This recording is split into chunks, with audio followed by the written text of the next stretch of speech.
So I'm here with Nihad and Frank. They're the filmmakers behind a film they've got in competition here called White Balloon. Nihad, congratulations and welcome. Welcome to the Pleasure Dome. And Frank.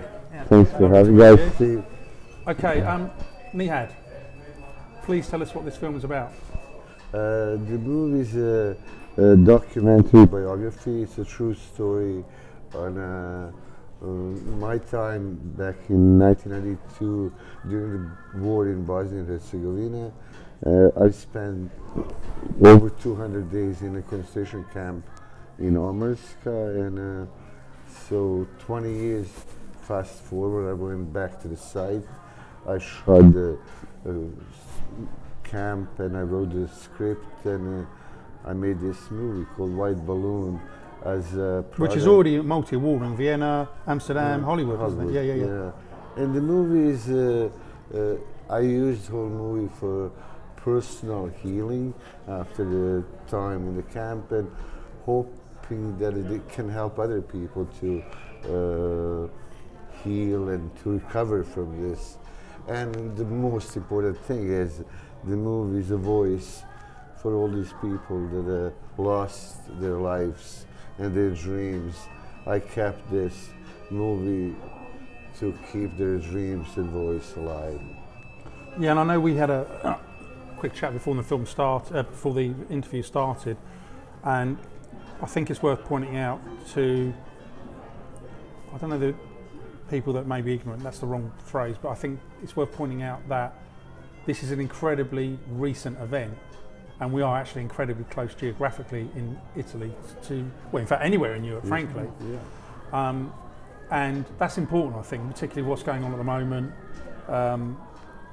And perhaps, sorry, perhaps you can elaborate what I'm trying to say here. Oh yeah, even for myself, like, you know, the fact it happened in 1992, there were, we just had, like, Bosnia was hosting, well, Winter Olympic Games in 1984. Sarajevo, yeah. Yeah, so the whole world was in there, and we felt like we were part of the Europe, big time.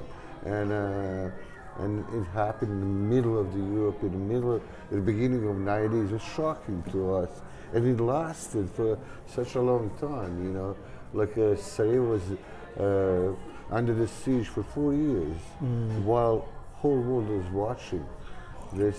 But not doing a great deal, in my opinion. Yeah. It's like, for us, that was shocking that the world was just watching this, like, year after year. And I mean, concentration camps, like, that's like... in the 1990s, it's hard to believe, isn't it? The camp I spent time in, it's now, after the Second World War, the worst camp in the history of humankind. Do you think it would be possible, it might be me being a little bit naive, actually I've got two questions. The first is, well, I've got more than two questions, these two questions immediately come to mind. When people create projects like this, passion projects, particularly documentaries, and there was a filmmaker yesterday, very similar, not story, but a reason why he made it, although it's a narrative feature. And people often talk about catharsis, and they make films for a particular reason, which is often because it helps them to come to terms with a particularly horrendous situation. Maybe. Do you believe that is true? Does it help in terms of what you went through and experienced? It helps, you know, Steve, people say time will heal the wounds, but not necessarily. I don't believe, you know, it heals. What I'm using this movie to cover the wounds, to protect myself. I'm using this, my experience to protect my, and wounds will never heal. This is something, you know, I have to live with every single day. And what I learned from that, you know, for some weird reason, I'm a better man, having experienced that kind of disaster. It's like, it's in a weird way, I feel like I learned something that I couldn't learn any other way. And now I'm just trying to be, with that experience, a better man. Okay. With zero hate, and I'm not a bitter. I'm not, you know, I don't hate nobody. I'm trying to figure out why these things are happening and how we can lose the track of humanity. Okay, thank you. And my second question was, I spoke to an Israeli filmmaker a year and a half ago, and he'd made a documentary that took 25 years to make. He would film every year for 25 years. And I had a really interesting conversation about that process with him. And something he said was quite profound and seemed fairly obvious really was, he said he loved the fact that now you could have a mobile phone, pretty much film anywhere, and it's very difficult to hide the truth. And I knew what he was getting at. So I suppose my question to you is, do you believe that now, if God forbid this situation was to flare up anywhere in Europe, it would be much more difficult to lie and hide the truth, or do you not believe that? 100%. Yeah. You can run, but you can't hide nowadays. I think it's impossible, pretty much. And with my movie, it's not. I'm not showing this movie to point out who is right, who is wrong. I'm just pointing what happened with one family, like with me and my family. What can happen in a situation like war? Yeah. That people don't understand how war can be bad for everybody. Because it doesn't just, like any war, doesn't just affect the people directly. I mean, it's like a stone in a pond, isn't it? So see the ripples of it. And you know, I can't imagine what you went through. I've got no idea. I've got no sense of being able to understand that kind of suffering and horrendous. You know what? And here's an interesting thing, and to interject is that's something that we had also shared just on the eve of the war. Is thinking events like this, they happen elsewhere. They don't happen at home, and I think that we're under a same malaise where we would never imagine that we could undergo an atrocity in our own lifetime as we're drinking coffee and listening to Leonard Cohen or anything else that, exactly, can help it. But the late Leonard Cohen, I should say, actually. The late Leonard Cohen, exactly. So so that's something that really, it's almost haunting to think that what we expect is always happening elsewhere. It happens so close to home, like in the heart of Europe. This atrocity took place, and again, the eyes of the world were silent. The action, at least, was. I mean, I try to stay away from. I have political points of view, of course. I don't normally discuss it on camera, but I don't mind saying this, and this is just how I feel. Whatever you feel about Brexit, because obviously that's about my country. The one overriding thing, when you forget about the financial side of it, the immigration side, which I know all these are deeply important things, and I know everyone has an opinion, but I think to be in the club, in inverted commas, if that stops a war, because let's be honest about it, we've been pretty warless up until the early 90s, of course, within Europe. So within the EU, so there's one reason to stay within that club. That, for me, is that single reason, because I believe that being in that club has prevented more conflict. That is my feeling. No, I may be right, I may be wrong, but factually, you just have to look at it. You know, it makes it more difficult, thank goodness, to have a reason, if ever there is a reason, God forbid there is a reason. And I think that is a great example of what we're going through now, why we're mad to come out, frankly. So I just think, you know, be in the club. I don't understand anyway, I'm going off piece, but I suppose the point I'm trying to make is, I think if you've got more people in this area, within the EU, I just think it means there's less chance of conflict breaking out. I suspect. Well, and something I want to mention is like, thanks to British media, they were the first group of British journalists. They broke to the camp, and because of them, I'm here, and another thousands of guys from Amurska camp. They were the first guys to cover that camp, and there's a famous photograph of a friend of mine behind the barbed wire. Maybe every newspaper in the world had this cover page with this young guy in his 20s behind the barbed wire, and they broke the news, and then they sent UN, Red Cross, and. Right, okay, thank you. Frank, how did you get on? Again, we talked off camera because you two know each other, but can you just go back and tell us the connection, how your relationship started? Well, he had a dear friend, and what to me is almost so shocking about it is that we've been friends for about 20 years and he's never brought up this chapter of his life as it's kind of been sealed. And even more shocking is that he is the kindest hearted salt of the earth. This is not somebody you'd ever expect to have undergone such an awful event. And so in the process of making this film, he's recovered certain things that he's never talked about before. And so I've even seen it for the first time. And so I've just watched him grow with it.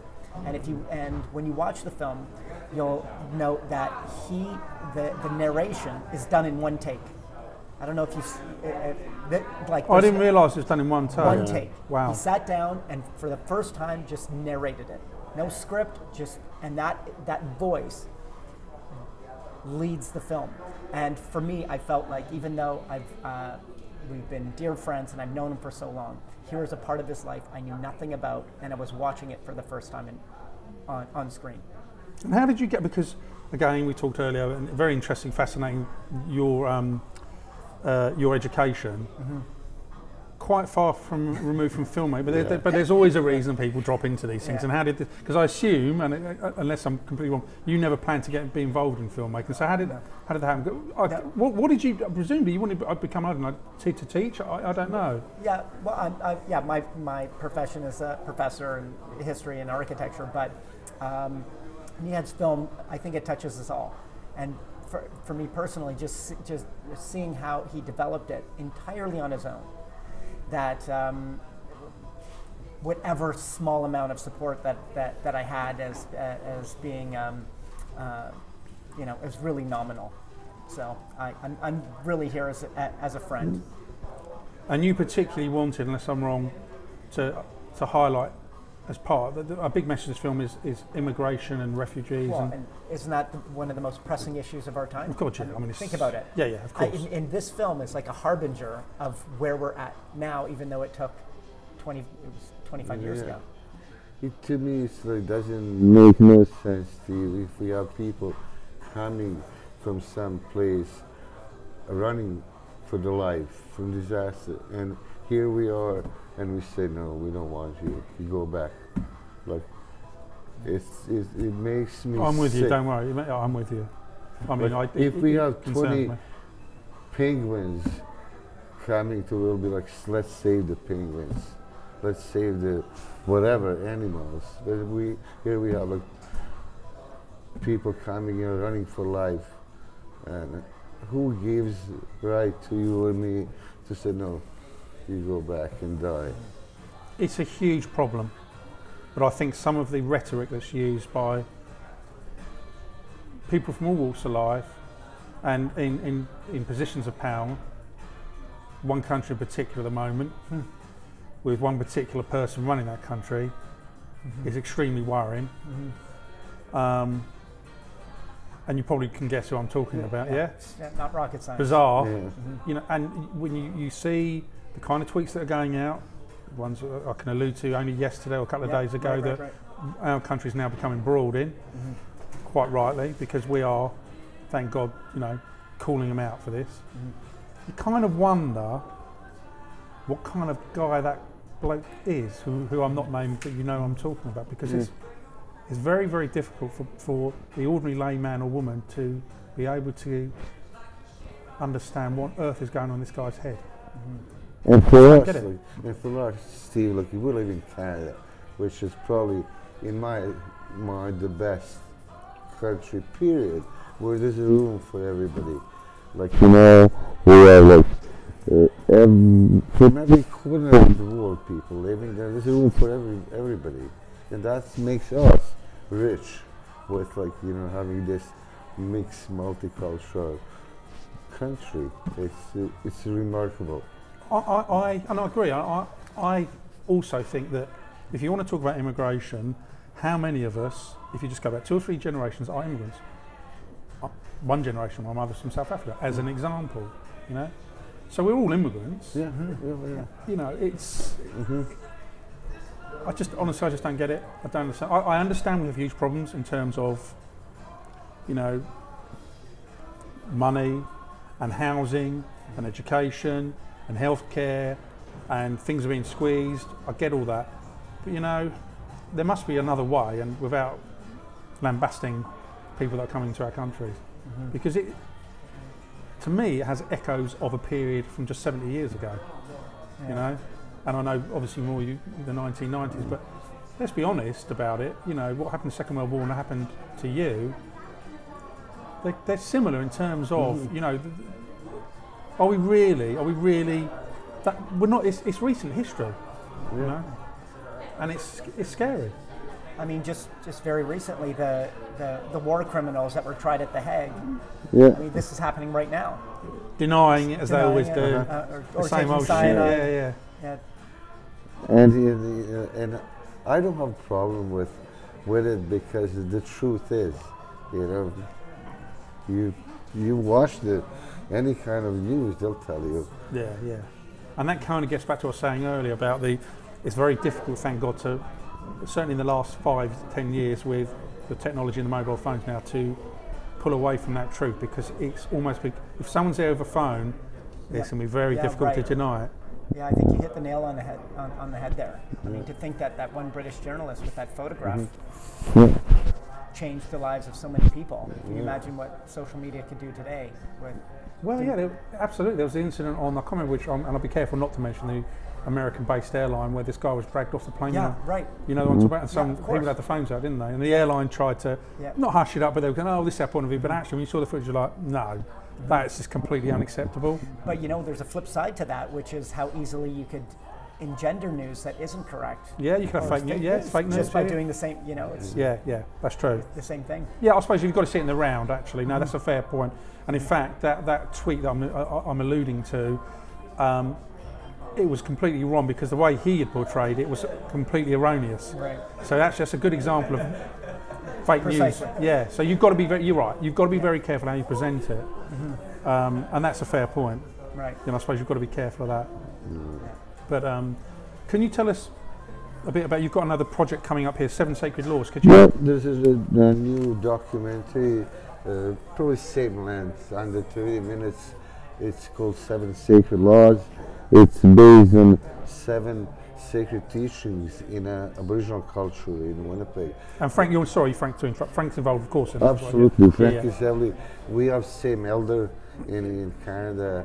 His name is Leading Earthman Dave Crushane, and it so goes back to hundreds and hundreds of years ago. They were given 7 teachings, and each teaching is connected to the animal. Example, turtle, truth, eagle, love. So that's how they were passing on the tradition from generation to generation, and being connected with the earth. For them, earth is the mother, rivers are the blood. So my whole movie is based on these 7, and where I'm kind of in a way connecting a white balloon with 7 teachings as a continued healing for me, because there's these 7 teachings, and Aboriginal people went to genocide in North America as well. Yeah. There's a genocide, pretty much the same frame. We had concentration camps, they had residential schools. They were put in residential school, stripped of their language, culture, everything. So I'm kind of using this 7 teachings to understand better their genocide, and they can understand my experience from 1990s. As often the case with documentary filmmakers, they have chosen to take that path to tell factual stories, and often they don't necessarily want to become involved in narrative features. So I suppose, you know, this question's leading is that something you've thought about doing, something away from documentary making? Has that crossed your mind? Or maybe you've done it already, I don't know. In this coming up, there's my lead in the movie is our elder, Dave Crushane. He's the elder. So elder means in Aboriginal culture as a thinker. They have chiefs. Chief is like a mayor of the city. But elders are a group of elders, people. If you have problems, issue in any kind of way in your life, you go ask, you go talk to your elder. So there were these thinkers, and in my movie he's the lead, and I'm kind of link. I'm introducing little history, him, and then what do we have to do now in Canada specifically to. But could you turn this story as an example into a fictional story based on fact, a narrative feature? This is what I'm getting at. So rather, or to put it another way, rather than make documentaries, has it crossed your mind to make a fictional story from a factual I wouldn't, base? because it's too close to home. Not necessarily even about this. It could, Oh, I yeah, suppose just what I'm moving into asking another is, genre. moving into another genre, is that something that's Oh yeah, you've thought about? Yeah. oh absolutely, yeah. Although a documentary filmmaker I spoke to yesterday started off as a documentary filmmaker and is now moving, and he said it's quite tough because he's learned lots, but actually to put to it, it's big. It's a big difference. I got it down 100%. The reason I started with my life and then these are the two things I'm very attached to, and I want to do this in the beginning, and then once I'm done with these two, I can move on in a different genre. Look, if Werner Herzog could do it, Yeah, well, he does all of them, from The Simpsons to documentaries to narrative features. Yeah, we Anyone were could do just it. talking about him. No, yeah. As and you actually did think of a feature Yeah, about the, You have. the boy's heart. Was it his heart? I'm almost done with the script. It's called a zygote. Oh, so you have written a screenplay? Yeah, it's called a zygote. okay. His textbook he had, being very humble Okay, about his accomplishments. Yeah, so we'll see. brilliant. Guys, that's it. But I want to come back definitely with the 7 Sacred Laws. Right, yeah. It'd be beautiful, beautiful movie. I mean, these are refugees in their homeland. Refugees in their homeland. Wow, So, yeah, think about it like that. fantastic. Thanks, And honestly. they're still welcome. No, sorry. Yeah. We were just running out of time. Just, Oh, yeah, thank you. Memories, dreams, home, my home.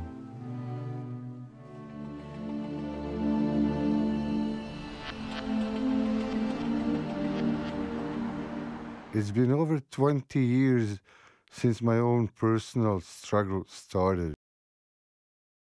My fight against myself. I've decided to start from this part of my life. This is the place where my life ends, begins, and keeps going in a circle. A place where all the questions are coming to my mind.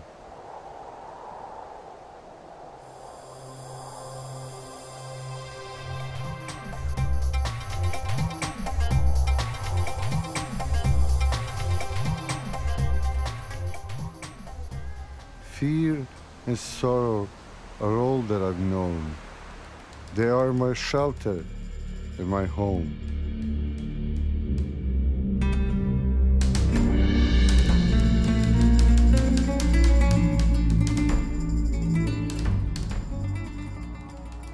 This is the place that hurts the most, where all the pain and suffering are hidden, all the love and hate.